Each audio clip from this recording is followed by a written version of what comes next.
Pour la 20e année, la tribu de Tawainej célèbre la fête du Hura.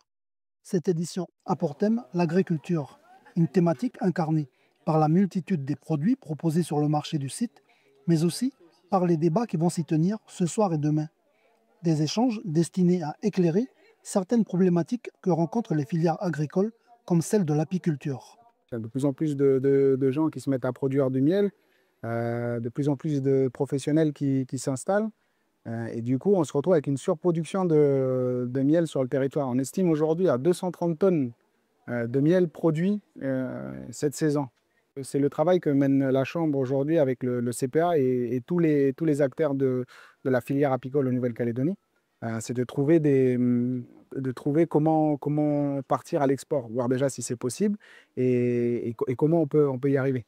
S'exporter, c'est avant tout se faire connaître, mais cela nécessite d'importants investissements pour promouvoir ce nectar calédonien à l'étranger et trouver marché preneur. Le schéma est différent pour les fruits et légumes. La demande domestique est loin d'être satisfaite par les produits du pays. Pourtant, comme ici sur Némoné, la production est considérable. C'est une étude de l'IAC qui est de 2010-2011. On produit avant tout pour les mariages et les coutumes. Aujourd'hui, tout ce flux-là, on a du mal à le capter et l'orienter vers les cantines. Et on a envie de dire que c'est aussi un peu une aberration dans le sens où nos enfants dans les cantines mangent on va dire des boîtes de conserve.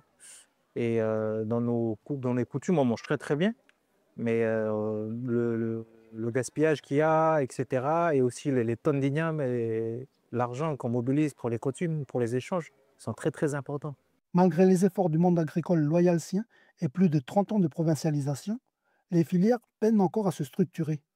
Elles restent fragiles vis-à-vis du coût de transport lorsqu'elles fournissent le marché de la Grande Terre, et fragiles aussi vis-à-vis des maladies et des ravageurs.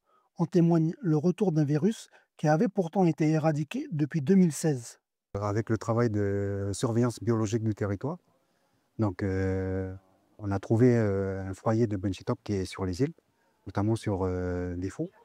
Et là, donc avec les services en place, les services compétents pour essayer comment gérer avec la population.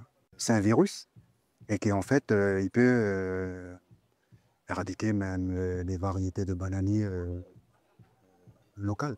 L'événement qui célèbre les eaux sacrées du Hura va donc être l'occasion pour les consommateurs et les acteurs du monde agricole de nourrir des échanges orientés vers la protection, la structuration ainsi que les débouchés du marché agricole.